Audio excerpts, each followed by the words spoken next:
Hello everyone, my name is Christian Eschbach, and welcome to another one of my album reviews. Hey there everyone, keeping it real for you. Big hot sweaty mess coming in, taking a break from working out in the garden, getting it all prettied and beautified. And the reason I'm taking this break is to discuss Fozzy Judas. Okay, so I remember when Fozzy first came out, and no one really took Fozzy seriously. This is where I'm kind of glad that Chris Jericho of the WWE or AEW fame, has the money to fund this band on his own, So, he's got a few extra bucks from his wrestling time, so he can actually fund this band and keep this band going of his own volition, which has allowed them time to grow. Because this album was released in 2017. No clue about this album. Special shout out and thank you to CJ specifically, because he's the one that recommended this, but CJ and James over at the TWA. Check the link below for the TWA. Nice little plug. That's the Trampoline Wrestling Association. Anyways, Chris Jericho, Canadian artist. That's why this album's being done here. We're taking a little break from the Our Lady piece. We're doing another Canadian artist, which to me, that's how I'm ranking Chris Jericho and Fozzy. I'm putting them down as Canadian because realistically, Chris Jericho's Canadian. Or, I believe he's changed his citizenship since because it's easier to wrestle under an American citizenship in the U.S. than it is under a Canadian one, but I'm not sure how that goes. Anyways, let's get out of all that political BS. Now, is this a fantastic album? It's not a bad album. It's a good mid-range album. If you like, so what brought about this album being suggested to me by CJ was they actually had 3 Days Grace playing, and it was a song I had never heard before, and I had asked who it was, and I was really getting into it, and this album was suggested to me since I was liking the 3 Days Grace so much that they were playing. And lost my train of thought on that one. Sorry, folks. Okay, so this album was suggested to me. Oh yeah, now I don't remember where I was going. So the 3 Days Grace. 3 Days Grace is definitely an influence on this album for sure. I'm going to say that without a doubt. You can hear the 3 Days Grace influence in there. I also hear a lot of Ozzy in here too. And I mean a lot of Ozzy. Like there's times where I had to go check the liner notes to see if there was credits to any other musicians doing vocals, because I swear to God, I thought Ozzy was doing one of the songs on here, which is really kind of cool in a way.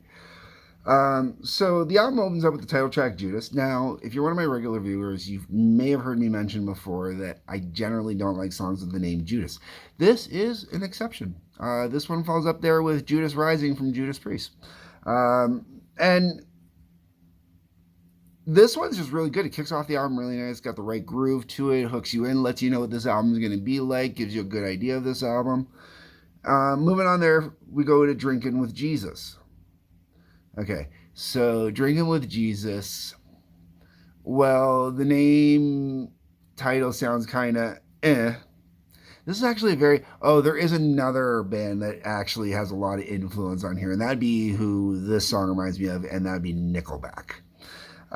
Drinking with Jesus actually is a pretty decent tune. If you're into Nickelback, you'd probably dig Drinking with Jesus. If you're not into Nickelback, the party stuff, not the soft, light, fluffy crap. I mean the actual like Nickelback party stuff. That's what Drinking with Jesus is. It's a party tune. It's a good party tune kind of thing. Then we go on to Painless, which it's it fills out the album, but realistically, I don't think of it when the album's not playing. Weight of My World is another one that I really don't think of when the album's playing. The first song on this album, though, that makes me actually perk up the whole way around, the first song that really makes me perk up and go, whoa, is Wordsworth Way. And this is the one that really makes me go, whoa, I had to go check to see if it was Ozzy on this one. Because, I thought this was, a lost Ozzy track, or, Ozzy came and did guest vocals on this or something. This is... Wordsworth Way, man, is just a fantastic song. Really cherry kind of tune, man, and not in any way kind of what you would expect from Jericho, or Fozzy, at least not the Fozzy that I remember when they first came out. I did not keep up with Fozzy. I didn't keep up with WWE either, so I'm only getting back into it now thanks to the guys in the TWA. But I know when I see something good in the TWA is something special. So you really should check out the TWA. Season 2 is going to start filming soon. All right, enough plugging TWA. Moving on. Next up, Burn Me Out. Really dig this one. This one is the perfect song to follow up Wordsworth Way. Burn Me Out, really great pick me up, firing on all cylinders kind of tune. Really, really good tune again. Like that. Honestly, to me, those are probably the two best tracks on this album. And the back to back really helps them out with the way they play out. The whole way around, this track, the track layout on here with which songs are in which order are really nice. And they actually work really well. 3 Days in Jail follows that up. It's not a bad tune, but it's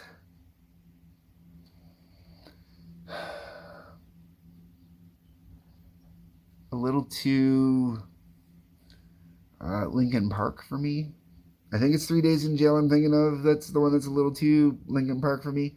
After that, the rest of the songs, they're not bad, but they're not overly special. Like the album really peaks out at Wordsworth Way and Burn Me Out. Those two back to back really kind of is the peak for this album. And then after that, the second half of the album is really cool. There's a lot of experimental stuff on it. A lot of stuff that, you know, like they packed all the more commercially sounding stuff on the first half of the album. Second half of the album is where they packed a lot more experimental stuff where they get into using hip hop vocals. Yeah, I believe that's on 3 Days in Jail. I could be wrong on that one. If I'm wrong, leave me a comment. Let me know that I'm wrong on that one. And I do apologize if I'm wrong on that one. Because 3 Days in Jail, Elevator, Running with the Bulls, Capsized, and Wolves at Bay, they all just kind of flow for me. They don't do too... Like, I like... When the album's playing, this is a good album. Like, this is a great throw it on, listen to it album. It just doesn't have a lot of standout songs on it, like songs I'd pull separately out of there and put into a mix or something like that. It's a solid, good album. Like you're throwing in. I've got a 5-disc CD player, so if I'm throwing my CDs into a 5-disc player, this would be one of the 5 in a mix, and it would work perfectly in a mix with most stuff that I would throw in there, whether it be the power metal, whether it be the classic rock, whether it be the classic metal, whether it be the newer metal, you know, like anything between classic rock all the way through the various forms of metal are in my collection. This would fit in with almost any of it. Would I put it in next to David Bowie? No. Maybe. You know, because realistically, if you look at, like, say, the Black Star album, maybe even the Next Day album, they're not as heavy as this, but because of the sound on the production in that, it would still work in a mix kind of thing. So, not a bad album. I would recommend it. Give it a whirl. All right, so before I rattle on for too long, like I said, I enjoy this album. Do I think it's worth picking up? It's worth checking out, man. I'm glad that it was suggested to me. I'm glad I borrowed it. Would I go out and buy it? I don't know. It's one of those albums that if my son was still a kid living at home, I'd definitely go out and buy him the album because I don't know if I necessarily want it in my collection. And nothing against it. It's a good album. It's just not an album I'd necessarily buy for myself, but it's an album I'd buy for my son because, you know, he was kind of into a lot of those bands that I named off. So, you know, you got to look at it that way. Otherwise, folks, let me know what you think of this album. What do you think about Fozzy, Judas? Should I check out other Fozzy albums? Let me know. That's what the comment section below is for. On your way down there, as I already mentioned, there is the TWA. Please check that out. That is the Trampoline Wrestling Association. Wrestling. Sorry. There's also a link to the Howling Odyssey, which is where I release my musical endeavors. There is also a link to Patreon, which is where you can go to download stuff, shop stuff. Yeah. Anyways, folks, like button, subscribe button, bell for notifications, please and thank you. Peace, love, take care.